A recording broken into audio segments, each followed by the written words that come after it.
चलिए पहला क्वेश्चन पढ़ते हैं। लिखा है ए तथा बी ने अपनी आय का क्रमशः 60% तथा 75% हिस्सा खर्च किया।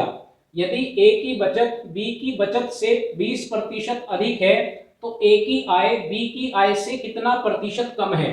भाई आय बोलते हैं इनकम को। इनकम मतलब जो पैसा आप कमाते हैं। तो आय का मतलब क्या हो गया? आय का मतलब हो गया इनकम, जो पैसा आपने कमाया। और ये जो आय होती है ये बेसिकली दो से मिलकर बनी होती है। किस किस से?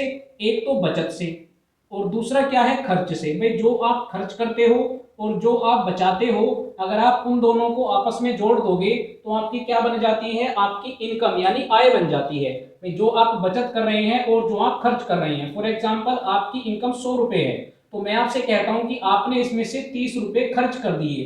तो भाई अगर 30 रुपए खर्च कर दिए तो बचाए कितने? तो आप कहेंगे भाई 70 हमने बचा लिए। तो वापस अगर आप 70 और 30 को जोड़ोगे तो वो कितना हो जाएगा? वो 100 हो जाएगा।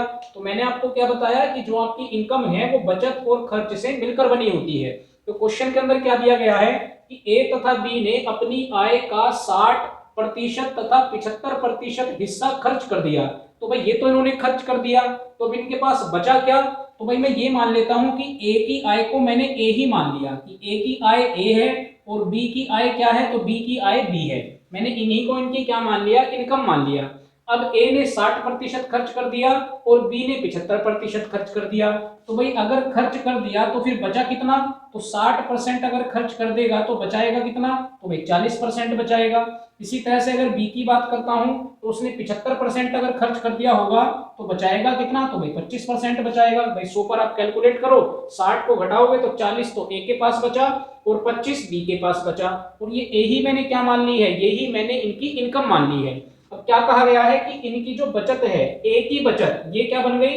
ये ए की बचत बन गई। ठीक है, कितनी? 40।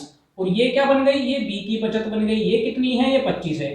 तो क्वेश्चन में कहा गया ए की बचत बी की बचत से 20% अधिक है, यानी जो इसकी बचत है वो बी की बचत से कितना अधिक है? 20% अधिक है।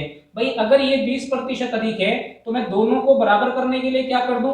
मैं इसकी बचत को 20% और बढ़ा दूं। तो 20% बढ़ाने का मतलब क्या होगा? भाई 20% बढ़ाने का मतलब है 100 पर बढ़ाना। तो 100 पर आप बढ़ाओगे तो कितना कर दोगे? 120% करोगे।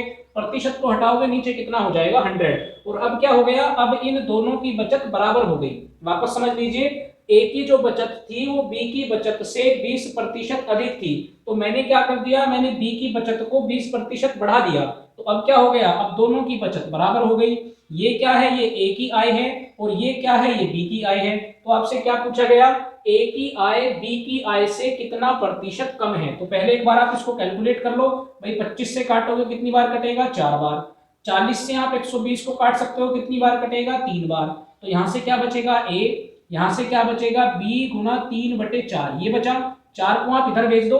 और या फिर आप क्या कर सकते हो? आप डायरेक्ट बी को इधर भेज दीजिए। तो आप डायरेक्ट बी को इधर भेजेंगे तो क्या बन जाएगा? ए बटे बी और बराबर में क्या बन जाएगा? 3/4। तो मैंने ये क्या माना था? भाई मैंने ए की आय को ए ही मान लिया था और बी की आय को मैंने क्या मान लिया था? बी ही मान लिया था। तो ये क्या बन गया? ये इन दोनों की आय का अनुपात बन गया।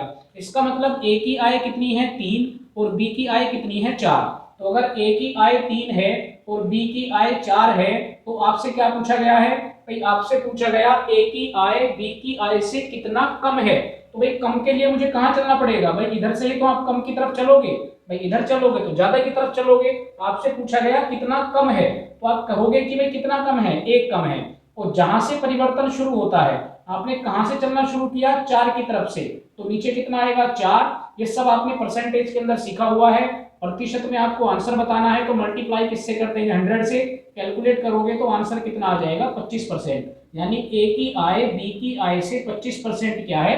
कम है।